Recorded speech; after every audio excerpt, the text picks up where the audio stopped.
Selamünaleyküm, herkese merhabalar. Arkadaşlar, bu videomuzda direksiyondan ses gelmesiyle ilgili bir video çekmek istedim. Bu tartışılan bir konudur. Şöyle arkadaşlar, Accent Blue direksiyon sistemi gereği kesinlikle hidrolik yapıya sahip değildir. Daha önceki videolarımızda da bahsettik. ESP motoruyla, yani EPS sistemiyle, elektronik bir motorla direksiyon sistemi çevrilmektedir, döndürülmektedir arkadaşlar.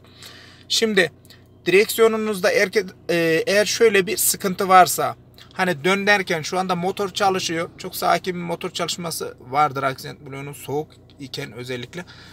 Mesela sağa sola attığınızda, eğer ki alt kısımdan böyle yani buraya vurur gibi bir güp güp, kütür kütür bir şeye bir temas yapar gibi bir ses varsa arkadaşlar, direksiyon kutusuyla ilgili bir sorun var demektir. Yani arabanın altındaki direksiyon kutusu. Hidrolik pompa aksamı Accent Blue'da kesinlikle yoktur. Yani hidrolikle alakalı bir durum değildir. Direksiyon kutusuyla alakalı bir sorun vardır. Direksiyon kutusu da arkadaşlar, onunla ilgili kısaca hemen bilgi vereceğim zaten. Direksiyon kutusu arkadaşlar, rot kollarıyla beraber aşağıda bulunan, arabanın altında bulunan rot kollarıyla beraber direksiyonun tekerlerinin sağa ve sola dönmesini sağlayan parça. Arabanızda da sağa sola şöyle attığınızda kütür kütür bir ses var ise sizin direksiyon kutunuzda bir sıkıntı var demektir. ESP motoruyla alakalı değildir arkadaşlar. ESP motoru da dönerken ötme yapar arkadaşlar. Öterek dönüyorsa bir sıkıntı vardır. Yani ESP motoruyla alakalı bir durum vardır. Ayrıca şu şekilde de bir teşhis koyabilirsiniz. Mesela aracın kapıyı açalım şöyle. Şimdi arkadaşlar, şu direksiyonu çevirdiğinizde şuradan ESP motorun belki hiç bakmamış olan bir arkadaşlar vardır. Bakın aşağıda, şurada görmüş olduğunuz şekilde bir ESP beyin motor vardır. Bu motorda bir arıza var demektir. Şimdi bunu, direksiyonu böyle çevirirken eğer siz şuradan bu alttan bir ötme sesi alıyorsanız, rahatsız edici ötme sesi varsa, bir kaplin arızası veya ESP motoruyla alakalı bir sorun olabilir. Ayrıca direksiyon mesela sertleşirse arkadaşlar, sertleşmesi birçok nedene bağlıdır. Airbag, içindeki airbag sargı vesaire. Şimdi şöyle yaparsınız. Bakın arkadaşlar, şurada 10 amperlik bir sigorta vardır. Onu da gösterelim. Bakın neredeydi bizim direksiyon? Şunun, bakın arkadaşlar, direksiyon işaretini parmağımın ucunda görüyor musunuz? Bu amperlik sigortada bir sıkıntı olabilir. Onun da bilgisini verelim arkadaşlar. Şöyle tek elimizde. Direksiyon sistemindeki arızayı da şu şekilde çözebilirsiniz arkadaşlar.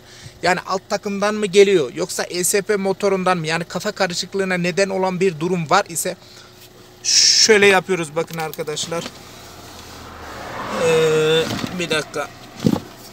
Pas çekiyoruz. Şimdi şu direksiyonu arkadaşlar çevirdiğimizde, bakın direksiyonun çevrildiğini görüyorsunuz. Herhangi bir takırtı patırtı yok. Sağa sola oynuyor. Şimdi direksiyondan ses geliyorsa arkadaşlar, bu mafsalların ya şaftların da bozulma ihtimali vardır. Veya yerinden çıkar, sekmana atar falan vesaire. Burada bir sıkıntı olabilir. Döndürdüğünüzde, burada şöyle elinizde de çevirdiğinizde herhangi bir sıkıntı olmaması gerekiyor.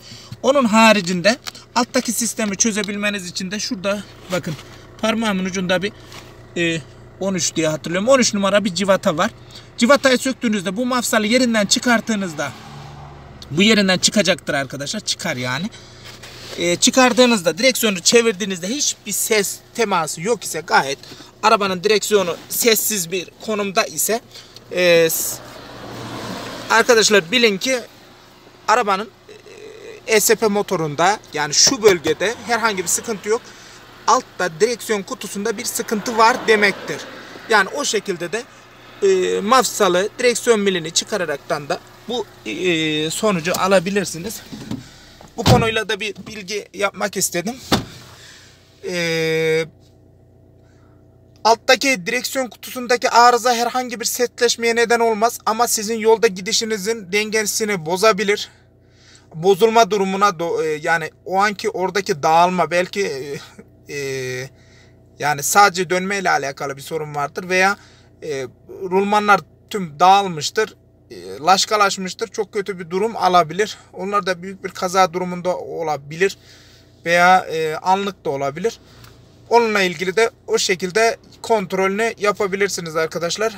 Direksiyon kutusunda sağa sola attığımızda küt küt vuran bir ses varsa arkasına videonun mutlaka bununla ilgili kısa video ekleyeceğim.